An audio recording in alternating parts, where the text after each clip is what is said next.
Morning guys, welcome to my channel and welcome to the glorious Bay of Fundy. If you're new to my channel, do me a big favour, hit that subscribe icon in the bottom right hand corner of your screen. And if you've been following my journey, welcome back. Another assignment today, and for today I've chosen assignment number 23, go long. So basically the brief of the shoot is to use a focal length of at least 200mm. Now 200mm is the longest focal length I have on the 55-200 Fujifilm lens, but I have been favouring that lens, so that's kind of why I'm going for this assignment.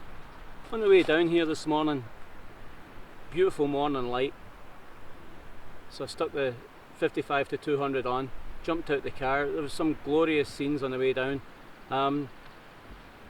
No space at the side of the road to set up a tripod or anything, so just grabbed a few handheld shots, cranked the ISO up a little bit just to make sure I was getting a fast enough shutter speed to avoid a shake, and I stuck the stabilisation on. There was some hilltops and stuff that were just glorious light with trees, and there was a barn that was really catching the light, so I took a few of them, so we'll see what they're like. As I say, now I'm back down in the Fundy National Park. It seems to be my favourite place these days, and the reason I chose go long is because recently on my previous shoots I've been favouring the 55-200. Love the quality of the lens. When you shoot at 200mm, it's going to give that sense of compressed perspective. The distance between objects is going to look much shorter, and you're going to get that kind of layering effect. So now I'm going to head down into the park. Just where I was the other day there, I think there might be a couple of compositions.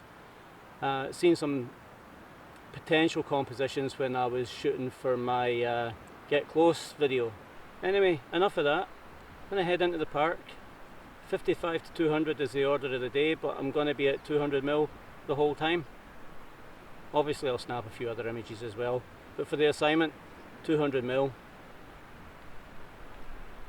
Actually looking at this scene right here, I'm on the edge of the hilltop here looking over the Bay of Fundy, just in towards Alma, and there's kind of a headland there, light sitting. It would be fantastic at sunset. It might not work right now, but what the hell, we'll stick the 55-200 on and grab a couple of shots while we're here. Catch up with you in a bit guys.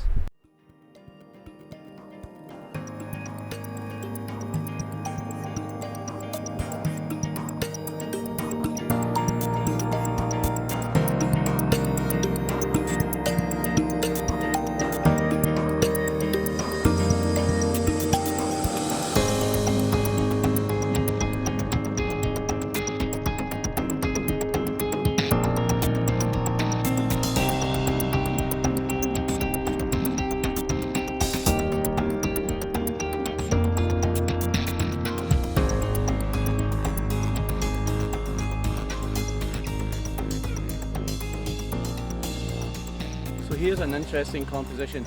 It's right over my shoulder here. A little group of trees there. There's some grass and some dogwoods in the front. Gives a bit of interest.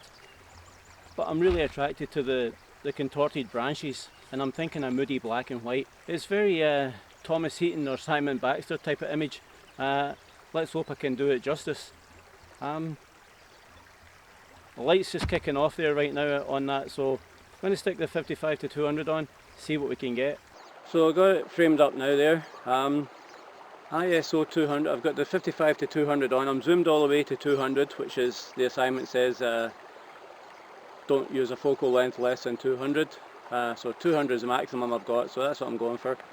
So 200mm, ISO 200, f16, it's an 80th, 2-second timers on.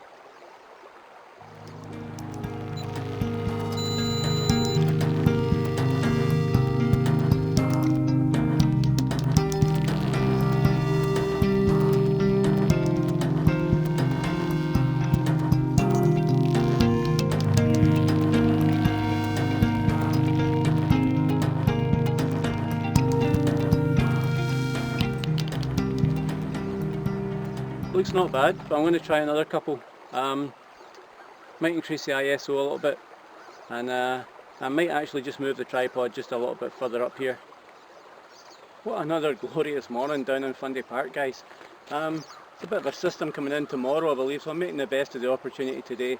I've got those trees framed up again. I just moved the tripod a little bit closer this time. Just wanted a little bit tighter crop.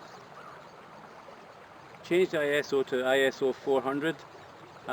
Just to try and eliminate any shake if there's any movement of branches. I don't think there is, but just in case. So ISO 400, f16, give me 1/240 on aperture priority. I'm zoomed all the way to 200. I'm just going to stick the timer on. 2-second timer, especially because I'm a little bit extended here on the centre column. And there we go. See what we get.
So there's another composition caught my eye here as well.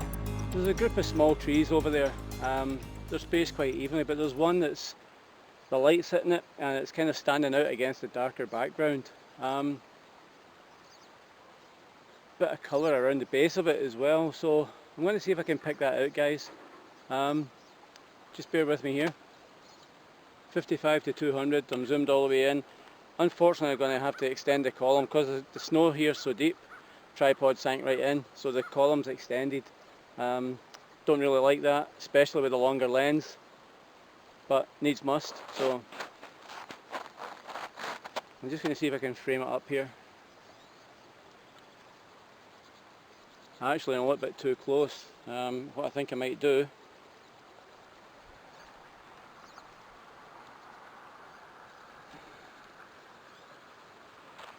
try the portrait orientation and see what we get there. Not as nice as I was hoping, guys. There's a birch behind it which is kind of distracting.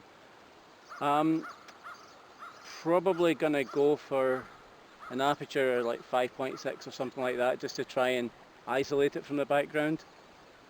There's some pines there too. It's sort of darker, so I'm thinking in processing if I can darken those shadows and make that tree pop. That's the thought process anyway.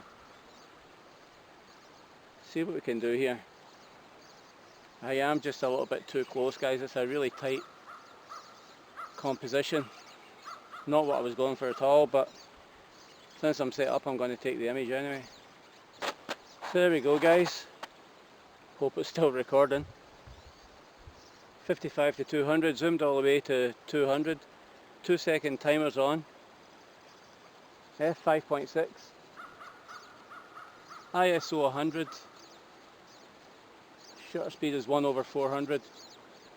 Let's see what we can get.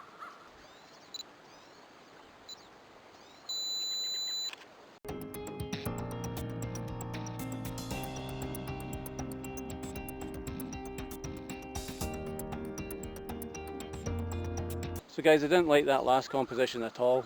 I've moved to the tree beside it. It's not quite as large a tree, it's a bit smaller. Not quite the same effect, but the dark ground is uncluttered behind it and it's fairly dark. So the tree should stand out. There is a branch of a birch creeping into the frame, but I should be able to clone that out in processing, I hope. What I'm trying to do is make that small tree stand out against the dark background, so a bit of processing, darken the shadows and maybe highlight it. That's kind of what I'm aiming for. Just tell you what settings I've got here. ISO 100, f5.6, highlight the tree I guess, it would separate it from the background. 1/300, 2-second timers on. And I think that should be a bit better than the previous one. Looks okay, that birch is encroaching in the frame a little bit, but I'll see what I can do with that. Guys, never fails. You may have seen a previous video that I did landscape photography with an inexpensive tripod. Back to the video. Is this the best tripod money can buy? One a word? No. This is a newer carbon fibre tripod. 63-inch. Now, there's no way it was going to be the best tripod that money can buy. I bought this as a backup, really, to use as a from a vlogging camera. When I was singing the praises of this little puppy here, it's shite. It's shite. Got it at Christmas or just before Christmas. Got to tighten up the knob on the side here, and it just broke loose. It's absolutely useless. So of course, tripod malfunction, the knob broke right off. That tripod's now on its way back to Amazon, who were kind enough to give me a full refund even though the return date had actually expired. So kudos to Amazon for that. So yeah, after that I took a few more handheld shots at 200mm, and then I took a drive around the coast through Waterside and out to the lighthouse at Anderson Hollow. So you'll see some nice images from there with a bit of luck. You've probably already seen some in the footage, and you'll see the gallery at the end. Guys, stay tuned for the gallery. That's usually where I put the best images. So I guess, as always, all that's left to say is please like, share and subscribe. Be doing me a big favour. Trying to grow the channel, improve the content, and the more likes and shares and subscribers I get, it's going to help me improve the channel. So please, yeah, if you could do that, it'd be much appreciated.